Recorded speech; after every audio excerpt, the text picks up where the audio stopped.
Mohsen Mahdawi, a Columbia University student, had a dream. He dreamt of becoming an American citizen. He had come to the United States seeking a better life. He had studied hard. He had built a life for himself. On April 14, 2025, he walked into a government building in Vermont. It was supposed to be a routine citizenship interview. It turned into a nightmare. Mahdawi was detained. The authorities accused him of being a threat. His crime? Organizing pro-Palestinian protests. The dream of citizenship was suddenly replaced with the harsh reality of a detention cell. This was no ordinary arrest. It was a calculated attack on freedom of speech. The arrest sent shockwaves through Columbia University and beyond. How could a student, peacefully expressing his views, be deemed a danger to the nation? The answer, it seemed, lay in the Trump administration's increasingly hostile stance towards dissent, particularly when it came to Israel. Secretary of State Marco Rubio spearheaded the charge against Mahdawi. Rubio, a staunch supporter of Israel, accused Mahdawi of undermining U.S. foreign policy. His reasoning? Mahdawi's criticism of Israel amounted to anti-Semitism. It was a dangerous equation, one that conflated criticism of a government with hatred of an entire people.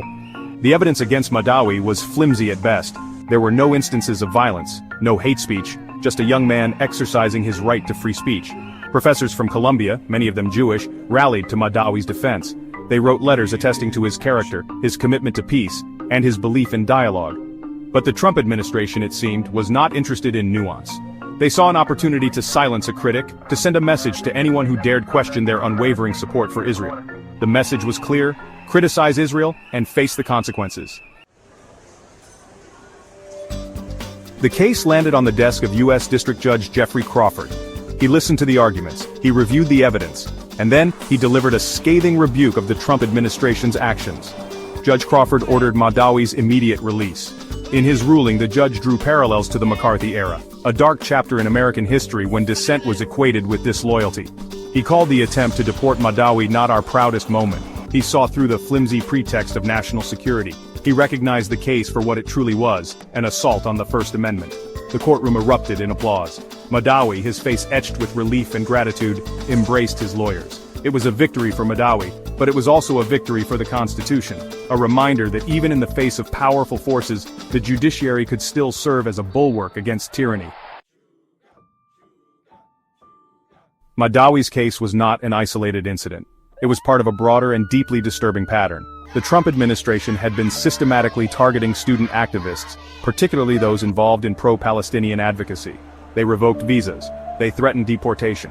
They used the legal system to silence dissent.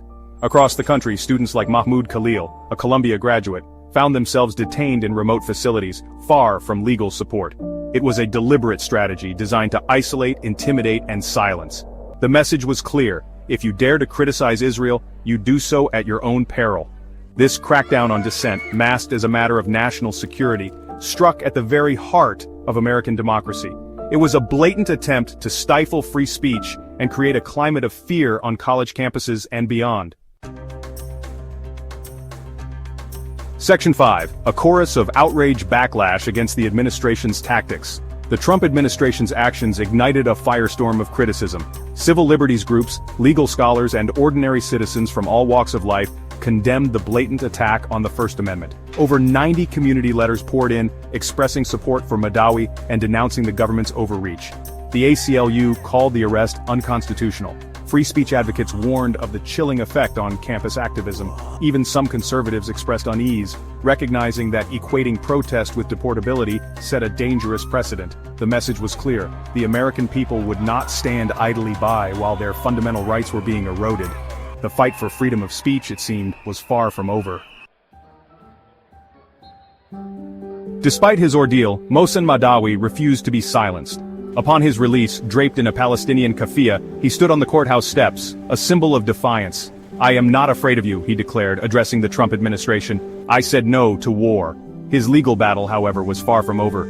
He still faced the uphill task of securing his green card and his future in the country he had come to call home. But he remained undeterred, determined to fight for his rights and the rights of all those who dared to speak truth to power. Mahdawi's story is a testament to the resilience of the human spirit, a reminder that even in the face of adversity, courage and conviction can prevail. His fight is not just about his own future but about the very soul of America. Mahdawi's case raised profound questions about the scope of the First Amendment.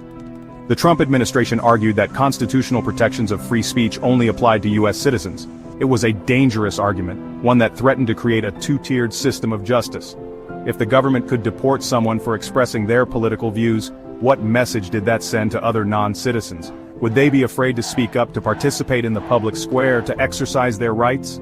The implications were far-reaching, potentially impacting millions of people who called America home but had not yet obtained citizenship. The stakes were high, and the outcome of Mahdawi's case could have a lasting impact on the very fabric of American society.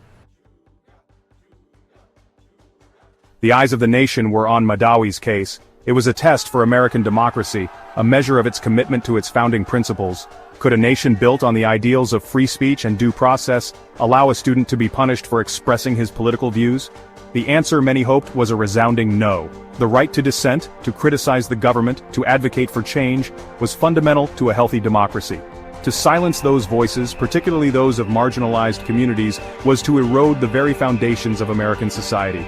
Mahdawi's case was about more than just one student. It was about the soul of America, its commitment to justice, and its willingness to defend the rights of all its residents, citizens, and non-citizens alike. Mohsen Mahdawi's story is a powerful reminder that the fight for justice is never over. It is a story of courage, resilience, and the unwavering belief in the power of one voice to make a difference. His defiant words, "I am not afraid," echoed through the corridors of power, a challenge to tyranny, and a beacon of hope for those who dared to dream of a more just and equitable world. His case may be ongoing, but his spirit remains unbroken. He has become a symbol of resistance, an inspiration to those who refuse to be silenced. His fight is our fight, a fight for the soul of America, and the enduring promise of liberty and justice for all.